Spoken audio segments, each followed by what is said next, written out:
Hello friends, how are you this evening? Welcome to another one of our campfire chats, and we're going to tell some stories and enjoy your company and maybe have a little coffee and maybe a little something to drink and just enjoy this fire together. Well, we've been talking this story here by Max Brand. I've been telling you parts of it. It's called the Untamed. I think you remember it. We worked our way up to chapter 12. And that's where I'd like to read you some more of this tonight. Well, I just settle back and let me tell you some more stories. We're starting on chapter 12, like I say, so we're kind of in the middle of this story. I'll give you a few chapters. And this is called Partners. That's where it starts. Dust powdered his hat and clothes as Tex Calder trotted his horse north across the hills. His face was a sickly gray, and his black hair might have been an 18th century wig. So thoroughly was it disguised. It had been a long ride. Many a long mile wound back behind him, and still the cattle pony, with hanging head, stuck to its task. Now he was drawn out on the highland. Below him stretched the light yellow-green of the willows of the bottomland. He halted his pony and swung a leg over the horn of his saddle. Then he rolled a cigarette, and while he inhaled it in long puffs, he scanned the trees narrowly. Miles across, stretching east and west, farther than his eyes could reach, extended the willows. Somewhere in that wilderness was the gang of Jim Silent. An army corps might have been easily concealed there. If he was not utterly discouraged in the beginning of his search, it was merely because the rangers of the hills and the plains are taught patience almost as soon as they learn to ride a horse. He surveyed the yellow-green forest calmly. In the west, the low-hanging sun turned crimson and bulged at the sides into a clumsy ellipse.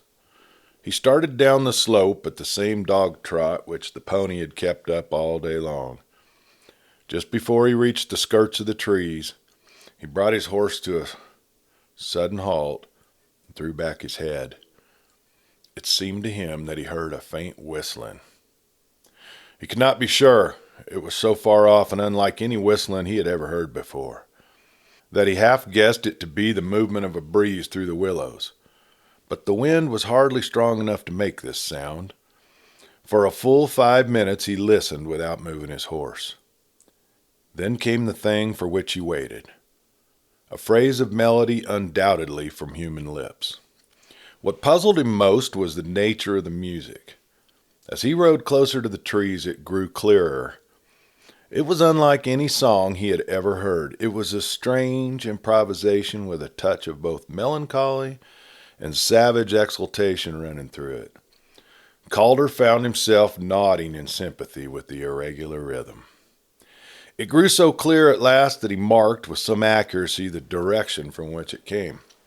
If this was Silent's camp, it must be strongly guarded, and he should approach the place more cautiously than he could possibly do on a horse.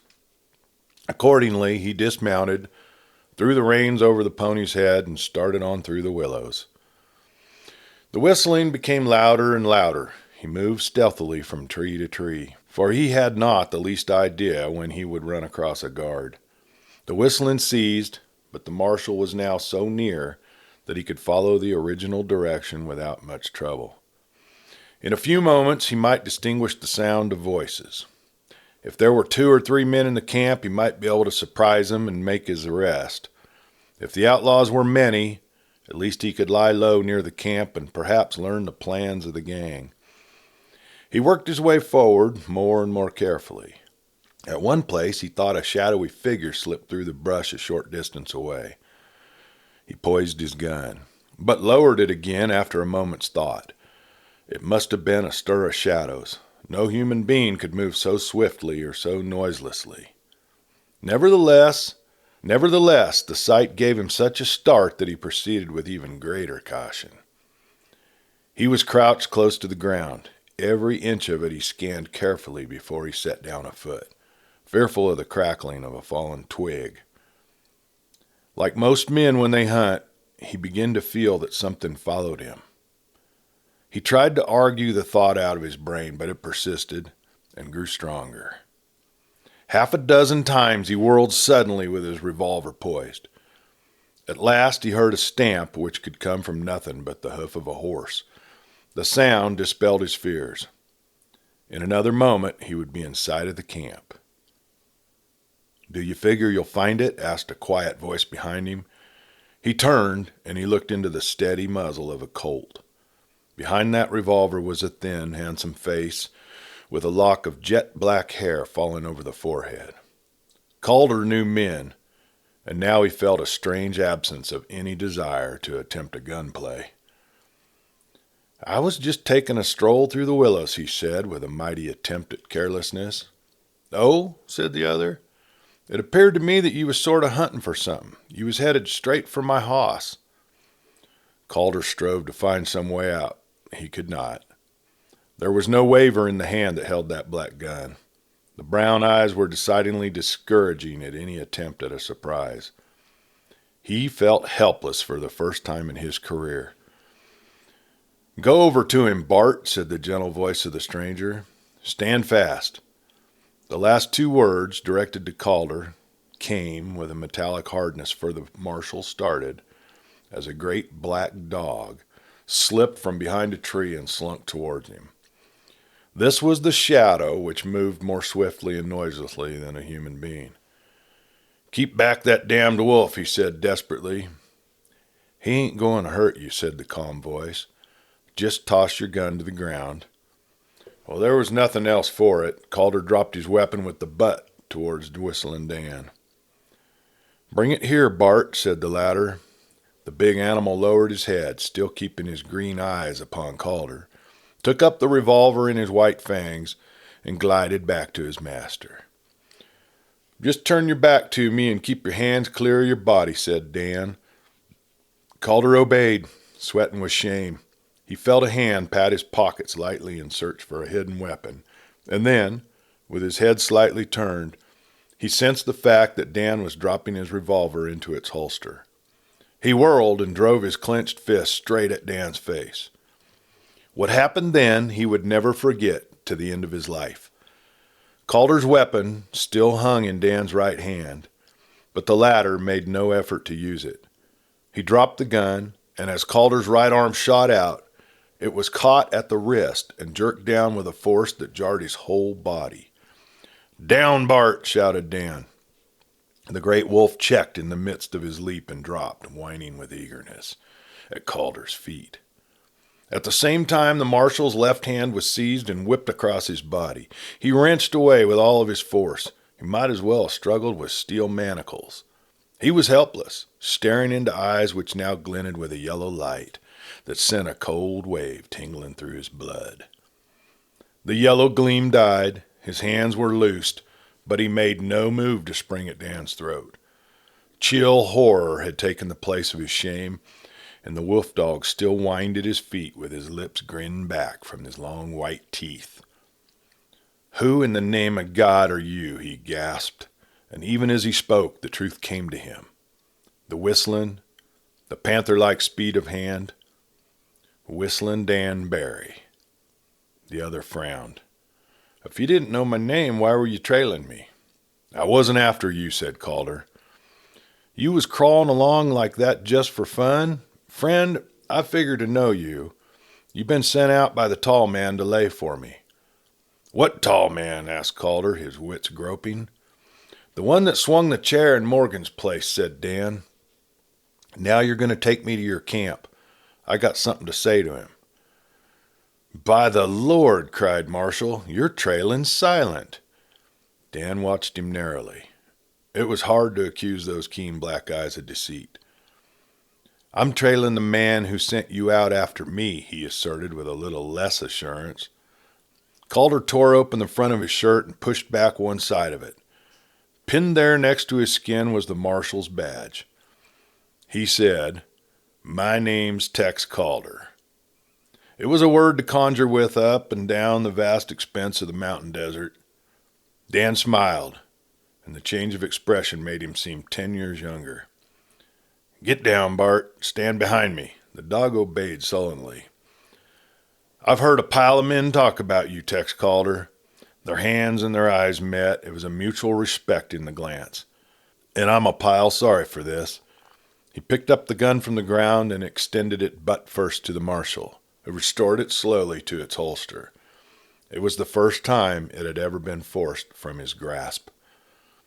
"Who was it you talked about a while ago?" asked Dan. "Jim Silent." Dan instinctively dropped his hands back to his revolver. "The tall man?" "Yeah, the one you fought with in Morgan's place." The unpleasant gleam returned to Dan's eyes. "I thought there was only one reason why he should die, but now I see there's a heap of 'em." Calder was all business. "How long you been here?" he asked. "About a day." "Have you seen anything of Silent here among the willows?" "No." "Do you think he's still here?" "Yes." "Why?" "I don't know. I'll stay here till I find him among the trees or he breaks away into the open." "How will you know when he leaves the willows?" Whistlin Dan was puzzled. "I don't know," he answered. "Something will tell me when he gets far away from me, he and his men." "It's an inner sense, eh? Like the smell of the bloodhound," said Calder, but his eyes were strangely serious. "This day's about done," he went on. "Have you any objections to me camping with you here?" "Not a cowpuncher within 500 miles but would be glad of such redoubted company." They went back to Calder's horse. "We can start from my clearing," said Dan. "Bart'll bring the hoss. Fetch him in." The wolf took the dangling bridle reins and led on the cowpony. Calder observed his performance with starting eyes, but he was averse to asking questions. In a few moments they came out on a small open space. The ground was covered with a quantity of dried bunch grass, which a glorious black stallion was cropping. Now he tossed up his head so that some of his long mane fell forward between his ears, and at the sight of Calder his ears dropped back and his eyes blazed. But when Dan stepped from the willows, the ears came forward again in a whinny of greeting. Calder watched the beautiful animal with all the enthusiasm of an expert horseman. Satan was untethered. The saddle and bridle lay in the corner of the clearing. Evidently the horse was a pet and would not leave its master. He spoke gently and stepped forward to caress the velvet's shining neck, but Satan snorted and started away, trembling with excitement. "How can you keep such a wild fellow as this without hobbling him?" asked Calder. "He ain't wild," said Dan. "Why, he won't let me put a hand on him." "Yes, he will. Steady, Satan." The stallion stood motionless with the veritable fires of hell in his eyes as Calder approached. The latter stopped. "Not for me," he said. "I'd rather rub the mustache of the lion in the zoo than touch this black devil." Bart, at that moment, led in the cowpony, and Calder started to remove the saddle. He had scarcely done so and hobbled his horse when he was startled by a tremendous snarling and snorting.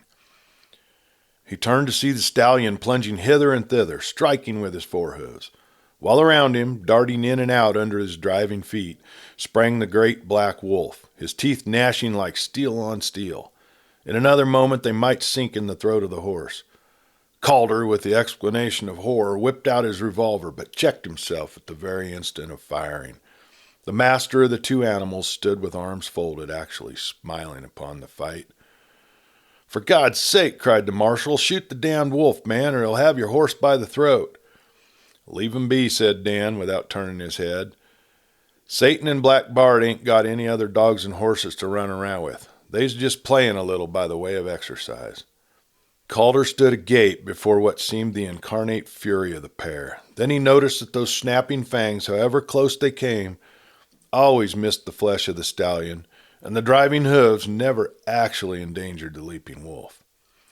"Stop 'em," he cried at last. "It makes me nervous to watch that sort of play. It isn't natural." "All right," said Dan. "Stop it, boys." He had not raised his voice, but they ceased their wild gambols instantly. The stallion, with head thrown high and arched tail and heaving sides, while the wolf, with lolling red tongue, strolled calmly towards his master. The latter paid no further attention to him, but set about kindling a small fire over which to cook supper. Calder joined him. The marshal's mind was too full for speech, but now and again he turned a long glance of wonder upon the stallion or Black Bart. In the same silence they sat under the light, of the sunset and ate their supper. Calder, with head bent, pondered over the man of mystery and his two tamed animals. Tamed? Not one of the three was tamed. The man least of all. He saw Dan pause from eating to stare with wide, vacant eyes among the trees. The wolf dog approached, looked up in his master's face, whined softly, and getting no response, went back to his place and lay down, his eyes never moving from Dan. Still he stared among the trees. The gloom deepened, and he smiled faintly. He began to whistle, a low, melancholy strain so soft that it blended with the growing hush of the night. Calder listened, wholly overawed. That weird music seemed an interpretation of the vast spaces of the mountains, of the pitiless desert, of the limitless silences, and the whistler was an understanding part of the whole. He became aware of a black shadow behind the musician. It was Satan, who rested his nose on the shoulder of the master without ceasing his whistling. Dan raised a hand, touching the small nuzzle, and Satan went at once to a side of the clearing and lay down. It was almost as if the two had said good night. Calder could stand it no longer. Dan, I've got to talk to you, he began. The whistling ceased, and the wide brown eyes turned to him. Fire away, partner. Aye, they had eaten together by the same fire. They had watched the coming of the night. They had shaken hands in friendship. They were partners. He knew deep in his heart that no human being could ever be the actual comrade of this man. The lord of the voiceless desert needed no human companionship. Yet as the marshal glanced from the black shadows of Satan to the gleaming eyes of Bart, and then to the visionary face of Barry, he felt that he had been admitted, by Whistlin Dan, into the mysterious company. The thought stirred him deeply. It was as if he had made an alliance with the wandering wind. Why he had been accepted, he could not dream, but he had heard the word partner, and he knew what it meant. After all, stranger things than this happen in the mountain desert, where man is greater and convention less. A single word had been known to estranged lifelong comrades. A single evening beside a campfire has changed foes to partners. Calder drew his mind back to business with great effort. There's one thing you don't know about Jim Silent. A reward of $10,000 lies on his head. The notices aren't posted yet. Whistlin Dan shrugged his shoulders. I ain't after money, he answered. Calder frowned. He did not appreciate a bluff. Look here, he said, if we kill him, because no power on earth will take him alive, we'll split the money. If you lay a hand on him, said Dan without emotion, we won't be friends no longer, I figure. Calder stared at him. If you don't want to get him, he said, why in God's name are you trailing him this way? Dan touched his lips. He hit me with his fist. He paused and spoke again with a drawling voice that gave his words an uncanny effect. My blood went down from my mouth to my chin. I tasted it. Until I get him, there ain't no way of me forgetting him. His eyes lighted with that ominous gleam. That's why no other man can put a hand on him. He's laid out all for me, understand? The ring of the question echoed for a moment through Calder's mind. I certainly do, he said with profound conviction, and I'll never forget it. He decided on a change of tactics. But there are other men with Jim Silent, and those men will fight to keep you from getting to him. I'm sorry for him, said Dan gently. I ain't got nothing agin anyone except the big one. Calder took a long breath. Don't you see, he explained carefully, if you shoot one of these men, you are simply a murderer who must be apprehended by the law and punished. It makes it bad for me, doesn't it, said Dan. And I hope I won't have to hurt more than one or two of them. You see, he leaned forward seriously toward Calder. I'd only shoot for their arms or their legs. I wouldn't spoil them altogether. Calder threw up his hands in despair. Black Bart snarled at the gesture. I can't listen no more, said Dan. I got to start exploring the willows pretty soon. In the dark? Explained Calder. Sure, Black Bart'll go with me. The dark don't bother him. I'll go along. I'd rather be alone. I might meet him. Any way you want, said Calder, but first hear my plan. It doesn't take long to tell it. The darkness thickened around them while he talked. The fire died out. The night swallowed up their figures. Now this is chapter 13, The Lone Riders Entertain. When Lee Haines rode into Silent's camp that evening, no questions were asked. Questions were not popular among the Long Riders. He did not know more than the names of half the men who sat around that smoky fire. They were eager to forget the past, and the only allusions to former times came in chance phrases which they let fall at rare intervals. When they told an anecdote, they erased all names by instinct. They would begin, I heard about a feller over at the Circle Y outfit that was once a ridin', etc. As a rule, they themselves were that feller over to the Circle Y outfit. Accordingly, only a few grunts greeted Haines, and yet he was far and away the most popular man in the group. Even solemn-eyed Jim Silent was partial to this handsome fellow. Heard the whistling today? He asked. Purvis shook his head, and Terry Jordan allowed, as how it was most uncommon fortunate that this Barry feller didn't start his noise. After this, Haines ate his supper in silence, his ear ready to catch the first sound of Kate's horse as it crashed through the willows and the scrubs. Nevertheless, it was Shorty Reinhardt who sprang to his feet first. There's a hoss there coming among the willows, he announced. Maybe it's Silent, remarked Haines casually. The chief don't make so much noise. He picks his going, answered Hal Purvis. The sound was quite audible now. There's been some crooked work, said Reinhardt excitedly. Somebody's tipped off the marshals about where we're lying. All right, said Haines quietly. You and I will investigate. They started through the willows. Reinhardt was cursing beneath his breath. Don't be too fast with your 6-gun, warned Haines. I'd rather be too early than too late. Well, maybe it isn't a marshal. If a man were looking for us, he'd be a fool to come smashing along like that. He had barely spoken when Kate came into view. A girl, by God, said Reinhardt with mingled relief and disgust. Sure thing, agreed Haines. Let's beat it back to the camp. Not a hope. She's headed straight for the camp. We'll take her in and tell her we're a bunch from the Y Circle X outfit headed north. She'll never know the difference. Good idea, said Reinhardt, and he added with a chuckle, It's been nigh 3 months since I've talked to a piece of calico. Hey there, called Haines, and he stepped out with Reinhardt before her horse.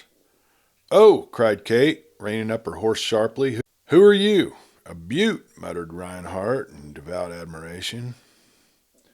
We're from the Y Circle X outfit, said Haines glibly. Camping over here for the night. Are you lost, lady? Well, I guess I am. I thought I could get across the willows before the night fell. I'm trying to find a man who rode in this direction. Come on into the camp, said Haines easily. Maybe some of the boys can put you on his track. What sort of looking fellow is he? Well, he rides a black horse and whistles a good deal. His name is Barry. They call him Whistlin Dan. By God, whispered Reinhardt in the ear of Haines. Shut up, answered Haines in the same tone. Are you afraid of a girl? I've trailed him south this far, went on Kate, and a few miles away from here I lost track of him. I think he may have gone on across the willows. Haven't seen him, said Reinhardt amiably, but come on to the camp, lady. Maybe one of the boys has spotted him on the way. What's your name? Kate Cumberland, she answered. He removed his hat with a broad grin and reached up a hand to her. I'm most certainly glad to meet you, and my name's Shorty. This here is Lee. You want to come along with us? Thank you. I'm a little worried. It's all right. Don't get worried. We'll show you the way out. Just follow us. They started back through the willows, Kate following half a dozen yards behind. Listen here, Shorty, said Haines in a cautious voice. You heard her name. Sure. Well, that's the daughter of the man that raised Whistlin Dan. I saw her at Morgan's place. She's probably been tipped off that he's following Silent, but she has no idea who we are. Sure she hasn't. She's a great looker, eh, Lee? She'll do, I guess. Now get this. That girl is after Whistlin Dan, and if she meets him, she'll persuade him to come back to her father's place. She'll take him off our trail, And I guess none of us will be sorry to know that he's gone, huh? I begin to follow you, Lee. You've always had the head. All right, now we'll get Purvis to tell the girl that he's heard a peculiar whistling around this here evening. We'll advise her to stick around and go out when she hears the whistling again. That way she'll meet him and head him off, savvy? Right, said Reinhardt. Then beat it ahead as fast as you can and wise up the boys. That's me, especially about there being Y Circle X fellers, huh? He chuckled and made ahead as fast as his long legs could carry him. Haynes dropped back beside Kate. Everything's going finely, he assured her. I told Reinhardt what to do. He's gone ahead to the camp. Now all you have to do is to keep your head. One of the boys will tell you that we've heard some whistling near the camp this evening. Then I'll ask you to stay around for a while in case that whistling should sound again, do you see? Remember, never ask a question. It was even more simple than Haynes had hoped. Silent's men suspected nothing. After all, Kate's deception was a small affair, and her frankness, her laughter, and her beauty carried all before her. The long riders became quickly familiar with her, but through their rough talk, the Western's reverence for a woman ran like a thread of gold over a dark cloth. Her fear lessened and almost passed away while she listened to their talk and watched their faces. The kindly human nature which had lain unexpressed in most of them for months together burst out torrent-like and flooded about her with a sense of security and power. These were conquerors of men, fighters by instinct and habit, but here they sat laughing and chattering with a helpless girl, not a one of them, but would have cut the others' throats rather than see her come to harm.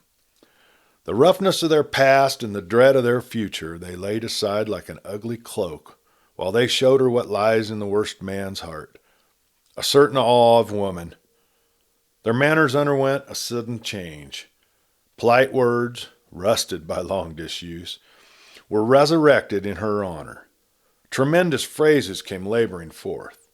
There was a general, though covert, rearranging of bandanas and an interchange of self-conscious glances.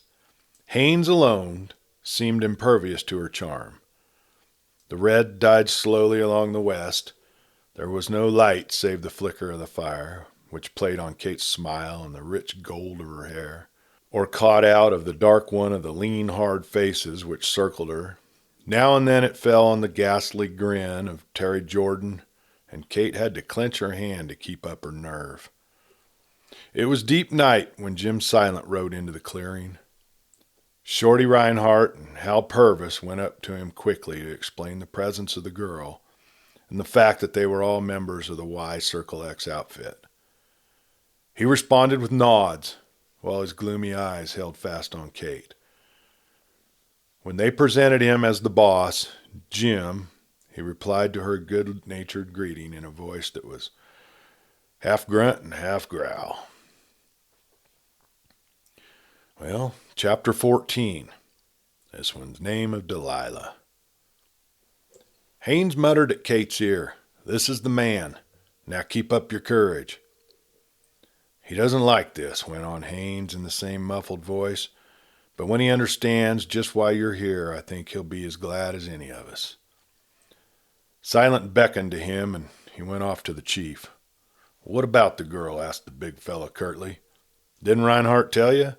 Reinhardt's a fool, and so are the rest of 'em. Have you gone loco too, Haynes, to let a girl come here? Where's the harm? Why, damn it, she's marked every man here. I let her in 'cause she's trying to get a hold of Whistlin Dan. Which no fool girl can take the feller off the trail. Nothing but lead can do that. I tell you," said Haynes, "the boy's in love with her. I watched him at Morgan's place. She can twist him around her finger." A faint light broke the gloom of Silent's face. "Yaller hair and blue eyes, they can do a lot. Maybe you're right." "What's that?" His voice had gone suddenly husky. A russet moon pushed slowly up through the trees. Its uncertain light fell across the clearing. For the first time, the thick pale smoke of the fire was visible, rising straight up until it cleared the tops of the willows, and then caught into a swift jagging lines as the soft wind struck it. A coyote wailed from the distant hills, and before his complaint was done, another sound came through the hushing of the willows. a melancholy whistling, thin with distance. "We'll see if that's the man you want," suggested Haines. "I'll go along," said Shorty Reinhardt. "And me too," said a third. The whole group would have accompanied them, but the heavy voice of Jim Silent cut in. "You'll stay here, all of you except the girl and Lee." They turned back muttering, and Kate followed Haines into the willows. "Well," growled Bill Kilduff. "What I want to know," broke in Terry Jordan. "Go to hell with your questions," said Silent. "But until you go there, you'll do what I say, understand?" "Look here, Jim," said Hal Purvis. "Are you a king and we just your slaves, maybe?" "You're going it a pile too hard," said Shorty Reinhardt. Every one of these speeches came sharply out while they glared at Jim Silent. Hands were beginning to fall to the hip and fingers were curving stiffly as if for the draw. Silent leaned his broad shoulders against the side of his roan and folded his arms. His eyes went round the circle slowly, lingering an instant on each face. Under that cold stare they grew uneasy. To Shorty Reinhardt it became necessary to push back his hat and scratch his forehead. Terry Jordan found a mysterious business with his bandana. Every one of them had occasion to raise his hand from the neighborhood of his six-shooter. Silent smiled. "A fine, hard crew you are," he said sarcastically at last. "A great bunch of long riders letting a slip of a yaller-haired girl make fools of you. You over there, you, Shorty Reinhardt, you'd cut the throat of a man that looked crosswise at the Cumberland girl, wouldn't you? And you, Purvis, you're aching to get at me, ain't you? And you're still thinking of them blue eyes, Jordan?" Before anyone could speak, he poured in another volley between wind and water. "One slip of a girl can make fools out of 5 long riders? Nah, you ain't long riders. All you can handle is hobby horses." "What do you want us to do?" growled swarthy Bill Kilduff. "Keep your face shut while I'm talking, that's what I want you to do." There was a devil of rage in his eyes. His folded arms tugged at each other as if they got free there would be gunplay. The 4 men shrank, and he was satisfied. "Now I'll tell you what we're going to do," he went on. "We're going out after Haines and the girl. If they come up with this Whistlin Dan, we're going to surround him and fill him full of lead while they're talking." "Not for $1,000,000, burst in Hal Purvis. "Not in 1,000 years, echoed Terry Jordan. Silent turned his watchful eyes from one to the other. They were ready to fight now, and he sensed it at once. "Why?" he asked calmly. "It ain't playing square with the girl," announced Reinhardt. "Purvis," said Silent, for he knew that the opposition centered in the figure of the venomous little gunfighter. "If you seen a mad dog that was running straight at you, would you be kept from shooting it because a pretty girl hollered out and asked you not to?" Their eyes shifted rapidly from one to another, seeking a way out and finding none. "And is there any difference between this hero Whistlin Dan and a mad dog?" Still they were mute. "I tell you, boys, we got a better chance of dodging lightning and putting a bloodhound off our trail than we have of getting rid of this Whistlin Dan.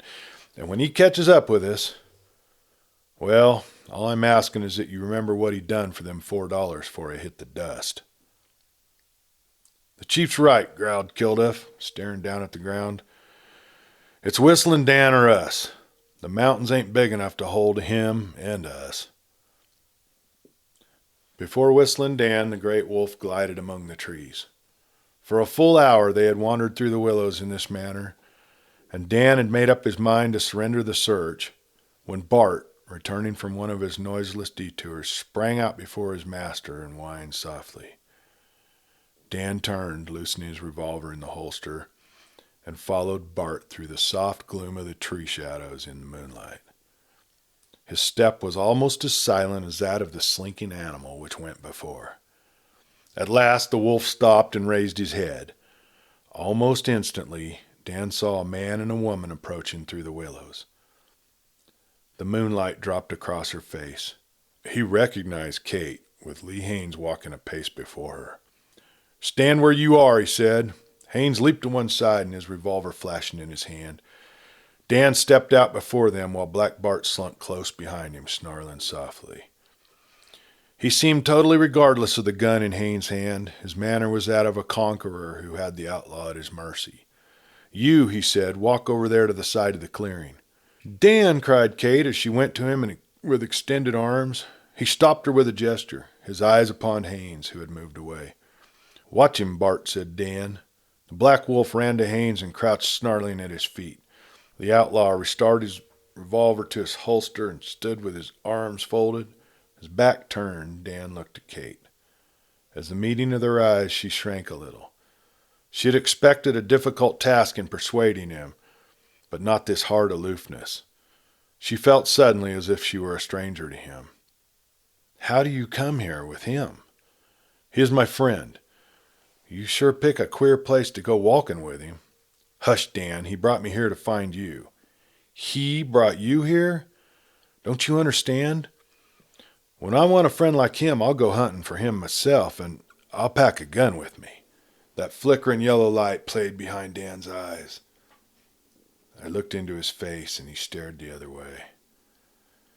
She made a little imploring gesture, but his hand remained on his hip, and there was no softening of his voice.